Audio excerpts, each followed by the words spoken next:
minutes before 11 o'clock. Thank you for tuning in this Thursday morning, right? Thursday? Today's Thursday? The other Saturday, right? This past Saturday, last week, almost a week ago. We went to this storytelling event over at Fort King. They're rebuilding the fort, for those who don't know. If you get a chance to go out there, go check it out. I don't think it's open yet, but I think you can just go look at the progress. But anyway, they had a campfire storytelling event in the evening, and of course it became dark.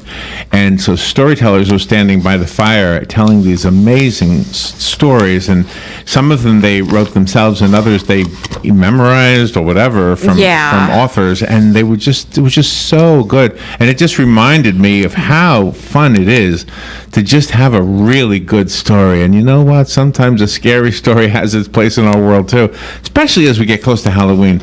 We have a book we want to tell you about. If you're looking at the streaming video, I'll put the cover of the book. I don't think I have the cover of this particular book, though.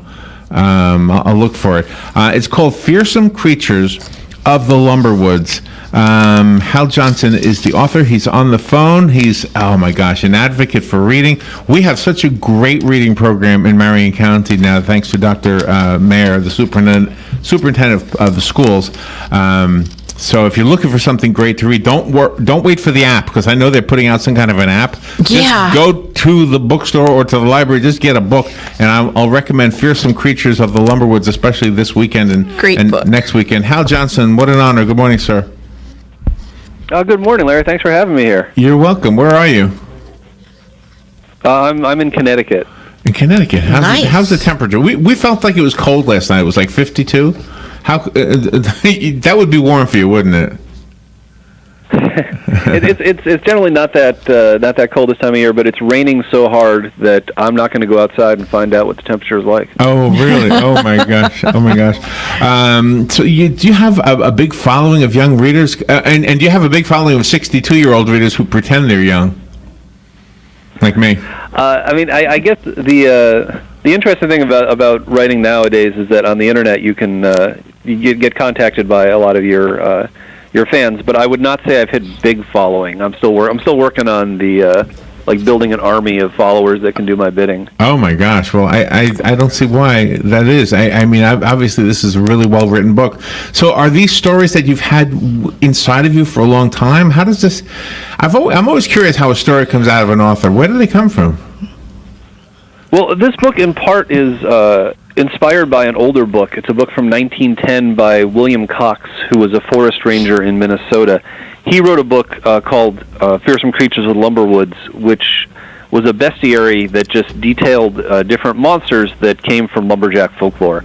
And this book, for this book, I took these monsters and then wove campfire-style scary tales around them. But I tried to use a lot of folklore motifs from American folklore. So a lot of these stories are kind of stolen, but you steal them from oral tradition or the public domain, and you never get caught. Nobody knows. So this is kind of like what we were witnessing the other night at the storytelling event. The idea would be that a lot of back in the old days, people didn't have televisions, and Right. Even at night, you couldn't read a book because you didn't have electric light, so people would tell stories. And over the years, these stories became... I mean, if you're telling your story directly to an audience, it has to be good, because you'll know if they're bored. Sure, They will revolt. Yeah. So the stories... I think a lot of... This is why folk tales are so good, because they were honed over centuries of... being told to difficult audiences. So folktales, I love folktales. I think folklore is fascinating, and stealing from the best is always a good idea. So. And you have a story from our state, from the swamps of Florida. Ah, yeah, the Snolligoster. Mm-hmm. Oh, that was interesting. Oh, you know what Robin pointed out too, for the listeners, the book is illustrated somewhat, and it's got glow-in-the-dark paint on some of the illustrations. That's kind of cool. Yes. If you get the hardcover, it does glow in the dark, and the only thing is the cover glows in the dark great because it's absorbing light all the time. I know people have told me they didn't know that the cover glowed in the dark, and they'd set it down on their bedstead at night and wake up in the middle of the night to see this glowing monster. But for inside pages, please hold it up to a light first for best results. I got you. Yeah. Oh, I see the glow in the dark part of it now. Oh, nice. So this came out a couple years ago, didn't it?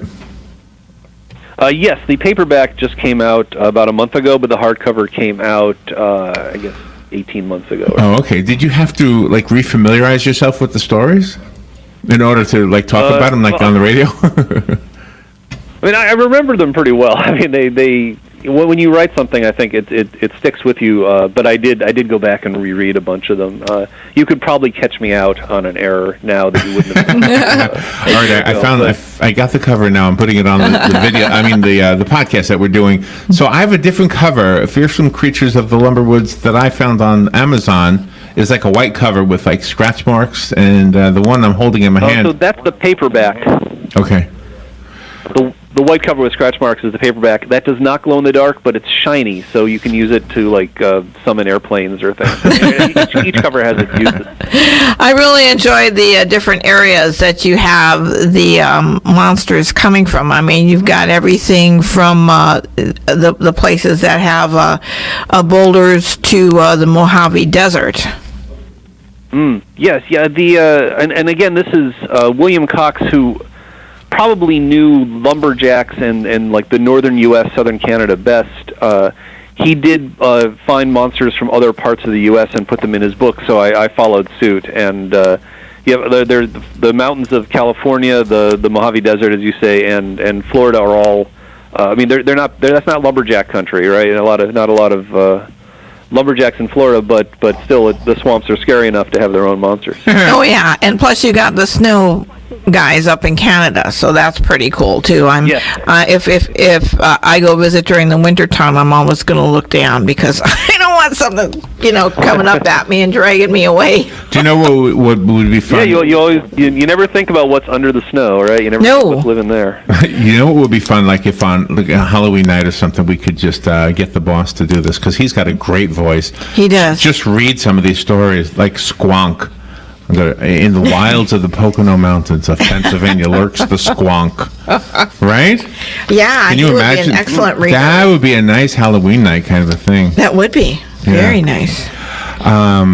Do these stories ever scare you? Well, I mean, to some extent, I'm scared the most by them because I picked things that scared me, right? So I'm the target audience, but. Fear is generated when you don't have control, and obviously I had control. If I could make the monster do what I wanted, so in a way, no. In a way, there's no reason for me to be afraid because I'm the thing that's making people afraid. But I was looking for my.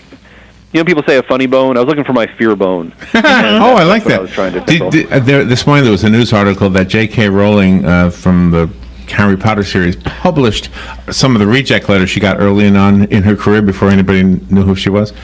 So I wanted to see if I could get you to either like or dislike a story idea I have. I'll give you a little pitch, okay? All right, give me the pitch. Yeah, because I want to write a spooky story. I want to see if you think this will work.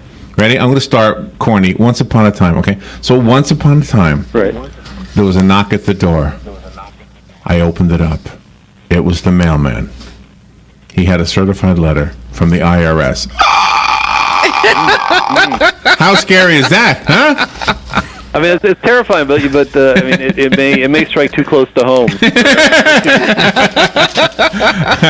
Oh my gosh, the book is fun. I just love what you are bringing to us. I think everybody's going to love this book. Get this one and read it on Halloween out loud, or this weekend out loud. Yeah, just get a campfire and read this. I think you're going to have fun with this one. Let's see. I found it on Amazon. You got great reviews, by the way. Lots of people liking this one. Yeah. What else do we tell you? Do you have a website?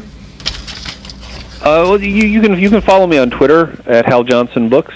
Okay. And that's probably the best way to keep tabs on me. Okay. Hal Johnson, thank you so much for taking time to be with us today. That was fun. Thank you for having me. It's been great. Thank you. You're welcome. We are taking a break, and we'll be right back after this. This is WOCA Ocala.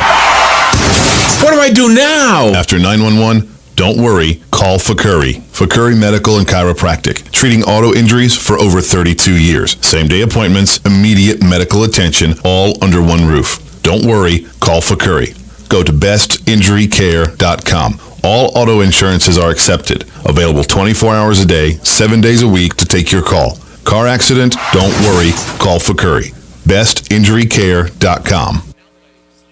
Here are today's headlines from the source WOCA. A Florida lawmaker who was born in